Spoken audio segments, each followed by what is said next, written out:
여러분 안녕하십니까? 무려 50조 원이 넘는 폭락 사태를 불러 전 세계가 찾고 있던 인물. 가상화폐 테라 루나의 창시자 권도영 씨가 해외에서 체포됐습니다. 지난해 4월 출국해 1년 가까이 해외 도피 생활을 이어오던 권 씨는 유럽 국가 몬테네그로에서 위조 여권을 사용하다 덜미가 잡혔습니다. 파리에서 조명아 특파원이 보도합니다. 동유럽 몬테네그로의 수도 포드고리차의 공항. 현지 시간으로 어제 오전 이 공항에서 권도영 테라폼랩스 대표가 측근인 한모 씨와 함께 체포됐습니다. 권 대표는 위조된 코스타리카 여권으로 몬테네그로에서 두바이로 가는 비행기를 타려다 여권 심사 과정에서 적발됐습니다. 필립 에드직 몬테네그로 내무장관은 자신의 SNS에 세계가 가장 찾고 있는 범죄자 중 한 명인 테라폼랩스의 공동 설립자이자 CEO 권도영을 체포했고 이들이 위조 문서를 가지고 포드고리차 공항에 억류됐다고 밝혔습니다. 우리 경찰도 몬테네그로에 지문 자료를 보내 권 대표가 맞다는 사실을 확인했습니다. 몬테네그로 최대 일간지 포베다에 따르면 이들의 수화물에서는 벨기에와 한국의 여행 서류와 위조된 벨기에 여권이 발견됐습니다. 또 노트북 3대와 휴대전화 5대도 압수된 것으로 전해졌습니다. 권도영 대표는 달러와 가치가 연동돼 있는 가상화폐인 테라와 자매코인 루나를 창시해 투자금을 모았습니다. 하지만 50조 원 이상이 폭락하는 사태가 벌어졌고 폭락 가능성을 알고도 화폐를 발행했다는 의혹을 받고 있습니다. 권 대표는 폭락 사태 직전인 지난해 4월 한국을 떠나 싱가포르와 두바이 등을 거쳐 올해 초 세르비아까지 11개월간 해외 도피 생활을 이어왔습니다. 우리 검찰은 신속한 송환을 위해 범죄인 인도 청구 절차를 밟겠다고 밝혔습니다. 미국 뉴욕 검찰도 권도영 대표가 검거되고 몇 시간 안에 증권 사기, 통신망 이용 사기, 상품 사기, 시세 조종 공모 등 8개 혐의로 기소하는 등 수사에 속도를 내고 있습니다. 권도영 대표가 이의를 제기할 경우 장기간 송환이 미뤄질 수도 있습니다. 또 여러 나라에서 수사를 진행하고 있어 한국과 미국 어느 나라에서 수사를 받게 될지도 불투명하다고 외신들은 관측했습니다. 파리에서 MBC 뉴스 조명아입니다. 검찰이 오늘 오후 한상혁 방송통신위원장에 대해 구속영장을 청구했습니다.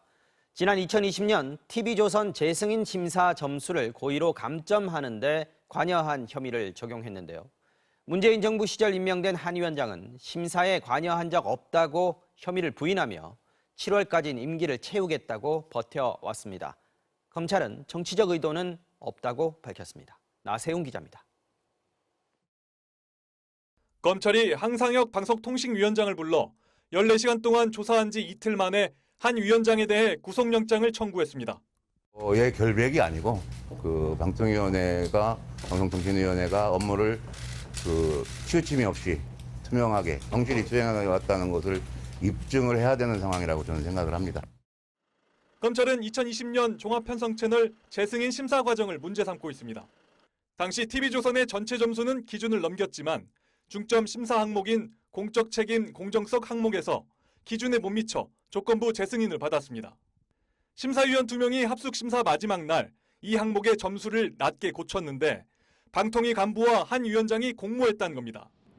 작년 9월 감사원은 방통위에 대한 감사 도중 검찰에 TV조선 재승인 자료를 넘겼습니다. 검찰은 방통위를 4차례 압수수색하고 직원 30여 명을 불러 조사해왔습니다. 여당인 국민의힘은 문재인 정부에서 임명된 한 위원장이 자리에서 물러나 수사를 받아야 한다고 압박했고 대통령실은 한 위원장의 업무 보고를 받지 않았습니다. 검찰은 이미 당시 재승인 심사를 담당했던 방송정책국장과 과장 그리고 심사위원장까지 구속해 재판에 넘긴 상태입니다. 검찰은 지시를 받고 실행한 아랫사람들이 구속됐는데 지시한 윗사람이 처벌을 피할 수 없다며 정치적 의도는 없다는 입장입니다. 한 위원장은 위법하거나 부당한 지시를 한 적이 없다며 7월까지 임기를 채우겠다는 입장도 변함이 없다고 밝혀왔습니다. 한 위원장의 구속 여부는 오늘 29일 법원 심사를 통해 결정됩니다. MBC 뉴스 나세훈입니다. 다음 소식 전해드리겠습니다. 오늘 서해 수호의 날을 맞아서 윤석열 대통령이 기념식에 참석했습니다. 현직 대통령으로서는 처음으로 용사 55명의 이름을 한 명 한 명 호명하면서 추모했습니다. 윤 대통령은 또 북한의 도발을 강조하면서 전임 문재인 정부와의 차별성을 부각시켰습니다. 신수아 기자가 전해드리겠습니다. 취임 후 처음 돌아온 서해 수호의 날 기념식에 참석한 윤석열 대통령. 연단에 올라 목이 메인 듯 한동안 말을 잇지 못합니다. 누군가를 잊지 못해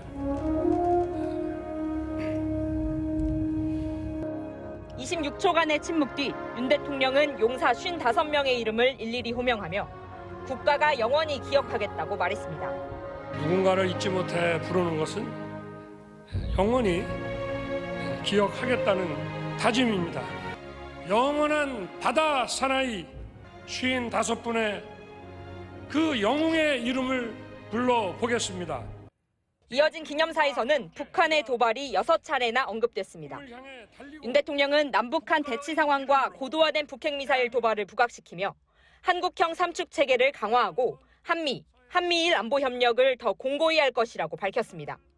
여러분들의 소중한 가족과 전우들은 북의 도발에 맞서 우리 국민의 자유를 지킨 영웅들입니다.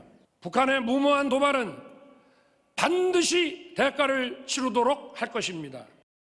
윤 대통령 내외는 기념식에 앞서 전사자 묘역을 참배했는데 과거 문재인 전 대통령에게 천안함은 누구 소행이냐는 기습 질문을 던졌던 고 민평기 상사의 어머니가 동행했습니다.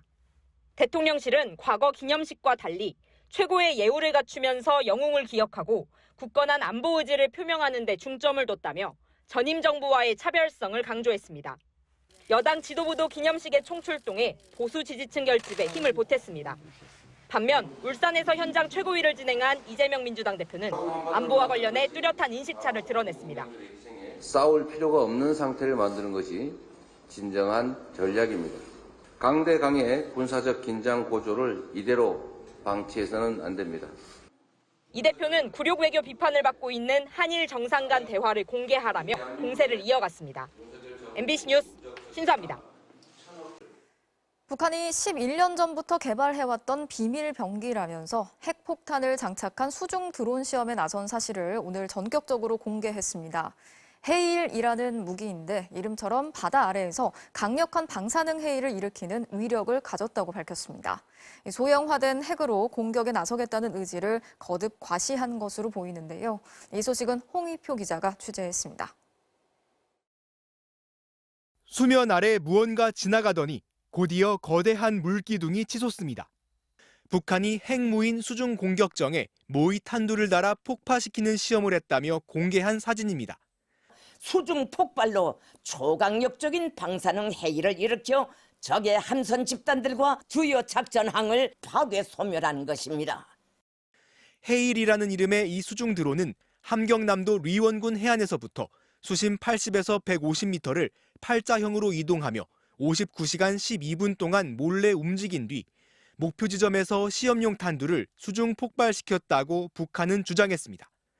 특히 이 무기는 11년 전부터 개발해온 비밀 병기라고 강조했는데 헤일로 추정되는 회색 원통형 물체 옆에 김정은 국무위원장이 앉아있는 모습도 공개됐습니다. 핵탄두를 실을 수 있는 러시아의 수중 드론 포세이돈처럼 탐지를 피해 핵 공격에 나설 수 있다는 능력을 과시한 것으로 풀이됩니다. 일반적인 상선에서 쏠 수 있고 또 군함이나 해안의 기지에서 쏠 수도 있고 사실 그걸 하나하나 다 탐지해서 사전에 차단하기가 어렵거든요. 북한은 또 전략 순항 미사일 화살 1형과 화살 2형의 발사 영상도 공개했는데 이번엔 600m 상공에서 모의 핵탄두를 폭발시키는 데에 성공했다고 주장했습니다. 순항 미사일을 낮은 고도에서 터뜨려 피해를 극대화하려는 것으로 보입니다. 군 당국은 북한의 무기 개발 동향을 추적해오고 있었다며 북한이 발표한 실체에 대해 다양한 가능성을 두고 평가 중이라고 밝혔습니다. 북한의 위협 수위가 높아지는 가운데 한미 공군은 F-35A 스텔스기와 F-15K, KF-16 전투기 등을 총동원한 연합 실사격 훈련을 실시했습니다. MBC 뉴스 송희표입니다. 네, 우리나라의 대표적인 봄 축제죠. 진해 군항제가 오늘 전야제를 시작으로 열흘 동안 이어집니다. 지난 4년 동안 코로나 때문에 제대로 열리지 못했지만 올해는 마스크 없이 이 벚꽃 축제를 마음껏 즐길 수 있다고 하는데요. 안전도 유의하셔야겠죠. 전야제가 열리고 있는 현장으로 한번 가보겠습니다. 이선영 기자 나가 있는데요. 네, 이 기자 벌써 벚꽃들이 정말 예쁘게 피었네요. 그렇습니다. 나뭇가지마다 분홍빛 자태를 뽐내며 벚꽃이 활짝 폈습니다. 사흘째 내린 봄비 덕분인지 올해 벚꽃은 더욱 화사해 보이는데요. 제가 서 있는 여자천 다리 주변은 물론이고요. 진해 일대에 36만 그루의 벚꽃이 지난 화요일부터 꽃을 피우기 시작했습니다. 지금은 30% 정도 꽃망울을 터뜨렸는데 다음 주 초에는 벚꽃이 모두 활짝 피면서 절정에 이를 것으로 예상됩니다. 코로나19로 중단됐다가 4년 만에 다시 열리는 벚꽃 축제인 만큼 벌써부터 꽃구경에 나선 시민들의 발길이 이어지고 있습니다. 지금 비가 너무 많이 오고 날씨도 쌀쌀해서 꽃이 많이 안 필 줄 알았는데 생각보다 너무 많이 펴가지고 너무 예쁜 것 같습니다. 서울에는 아직 벚꽃이 안 폈는데 진해 오니까 먼저 많이 핀 것 같아서 그래도 잘 왔구나 생각하고 있어요. 올해로 61번째인 군항제는 2시간 전쯤 개막된 전야제를 시작으로 다음 달 3일까지 열흘 동안 이어집니다. 축제 현장에선 다채로운 행사도 열리는데요. 우선 축제 기간 동안 벚꽃길이 잘 조성된 해군 사관학교와 해군 진해기지 사령부가 일반에 공개되고요. 다음 주에는 해상 불꽃쇼와 공군의 블랙이글스 에어쇼, 또 육해공군 해병대와 미군 군악대 등 700여 명이 참가하는 군악 의장 페스티벌도 열립니다. 이번 군항제 기간 동안 전국에서 450만 명이 진해를 찾을 것으로 예상되는데요. 안전사고 예방을 위해 주요 진입로의 차량 통행이 부분적으로 통제되는 만큼 창원시는 매일 75번이나 오가는 셔틀버스를 이용해 주기를 당부하고 있습니다. 지금까지 진해 여자천에서 MBC 뉴스 이선영입니다.